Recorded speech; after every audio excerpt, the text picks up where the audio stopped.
Gabrielle? Well, guys, the stakes of the conflict are continuously increasing as each day passes without a universally recognized leader of the country. Today's sanctions are just the latest in a string of protests and political maneuvers. On January 10th, Nicolas Maduro was sworn in for a second term as president of Venezuela after winning what many countries have called an illegitimate election. Then, last week, head of the opposition-led National Assembly, Juan Guaido, proclaimed himself president amid widespread anti-government protests. The time to side with the Constitution is here. The time has come to respect the people of Venezuela. President Trump and U.S. Secretary of State Mike Pompeo are backing Guaido and urging other nations to recognize him as the president of Venezuela.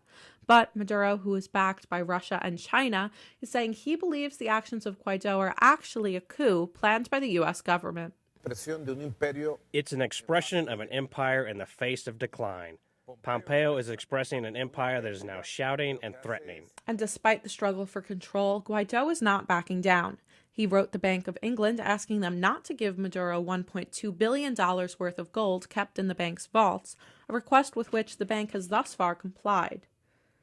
The self-proclaimed president has also called for the people of Venezuela to take to the streets on Wednesday in peaceful protests of Maduro's control. Fuera Maduro! Fuera Maduro! And although Guaido is asking the Venezuelan people to protest peacefully, the violence is escalating, and that prompted the Pope Francis even to speak out, saying he won't take sides, but he is calling for a just and peaceful solution.